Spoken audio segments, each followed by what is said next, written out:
Feszchak Speed and Custom Shop. Today we're just going to go into the history of this truck, as up until recently I wasn't videoing, and most people new to the channel don't even know where this truck even came from. It has a pretty interesting history along with what it means to me personally.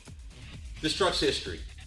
It's a 1974 Ford F-100 two-wheel drive, 390 V8 C6 Ford automatic transmission.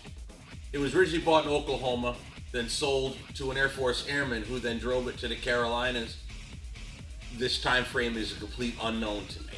That airman later sold it to my son. My oldest son is active duty military in the Carolinas as of now. My son bought it off of that Air Force airman, and he drove it around for about a year. The problem with it was it ran good. It had bad exhaust leaks. The exhaust pipes on it, they were bent beautifully, but the welding was just... So he drove it around with exhaust leaks, and honestly in the Carolinas, nobody cared. It started burning a lot of oil, and when you would idle it for a while, it would just roll smoke right out of the left side. It turned out number 5 cylinder had a bad head gasket. What most people don't realize about these Ford FEs is they don't oil through the push rods. They oil through the block right into the head, through the head gasket. Basically what it's doing is using his lifter galley to shove the oil up into the head and lubricate the rocker arms.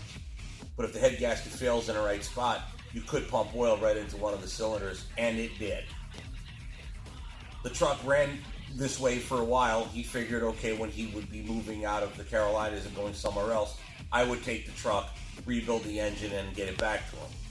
Problem was, right before he had a long stretch of time off, it died on him.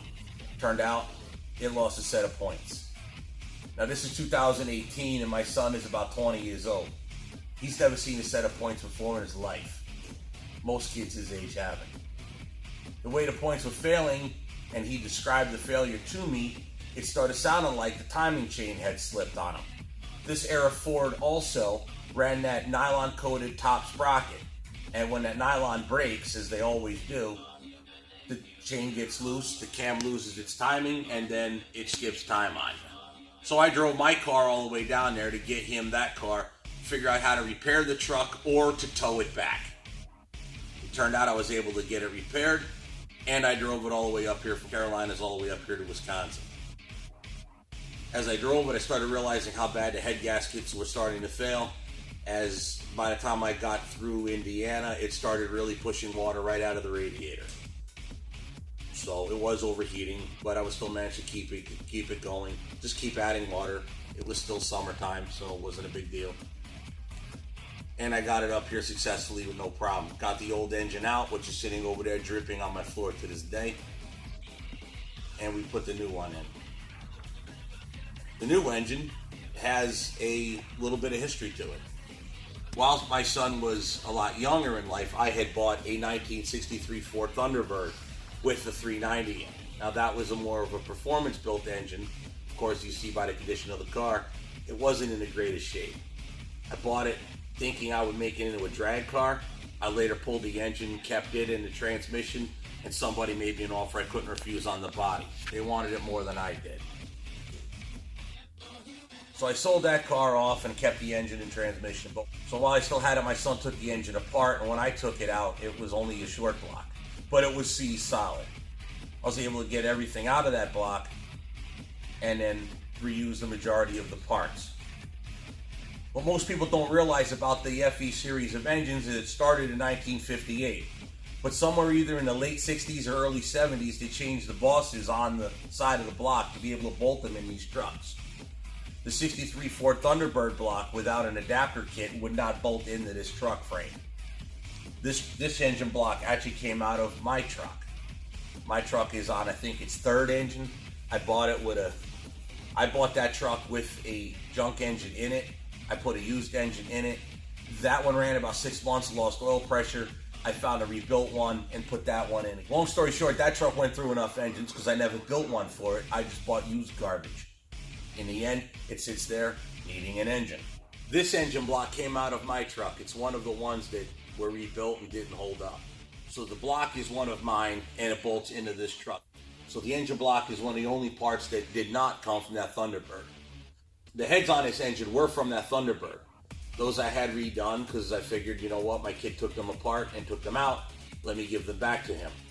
So these are FE heads, medium riser. And when I had them redone, I had the machine shop check them out for me and CC them because I could not figure out, based on any literature or anything available on casting codes, what combustion chamber size those heads were. So the machine shop CC'd them for me, and it came out to be 62 cc heads. Then that became a little bit of a problem, because after those were redone and I paid the bill and got the heads back, Edelbrock heads, medium riser, aluminum ones, are 67 cc's, a little bit bigger. That became a compression ratio problem. Regular standard flat top pistons put the compression ratio way too high for anything even streetable. Not even 91 octane fuel you could run unless you really play some games. So I went with 30 thousandths over Keith Black step dish pistons, pictured above. This brings the compression ratio up to which she's going to require 89 octane or more. You could put 91, I prefer it, but not required. The crankshaft and the connecting rods were redone at the machine shop, and those also came out of the Thunderbird. So basically, the block was mine, the heads were from the T-Bird, connecting rods, and the crank. The rest of it, that came out of Summit Racing. She's running a square bore Edelbrock intake, dual plane, a Lenati camshaft, and a set of Hedman headers.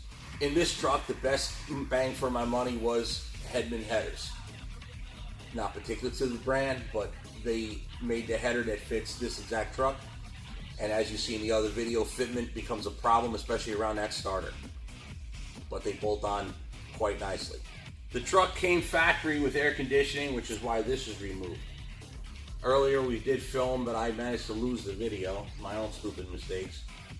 Well, the condenser that was in here. The condenser was broken right where the dryer attaches to it. The tubing cracked. So it needs a new condenser and obviously a new dryer. The compressor needed to be replaced. I already bought the new one.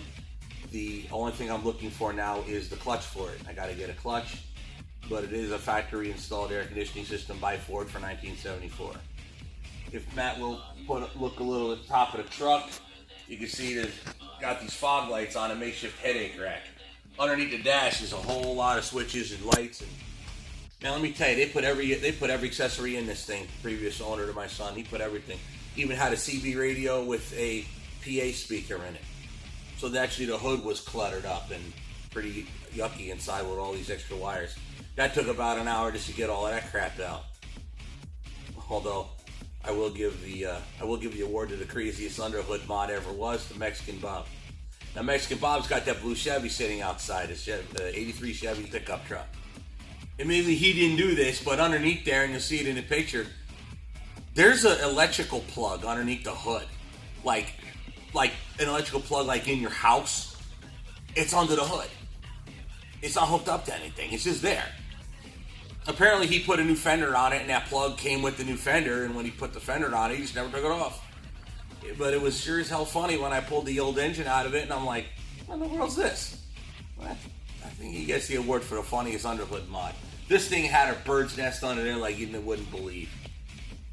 But now it's all decluttered. All the factory wiring is remaining, and all the other aftermarket bull crap got yanked. One thing I've left to do is take the headache rack off the bed, but that's later on in time. I'll get that done sometime. So as always, please like, share, and subscribe to the channel.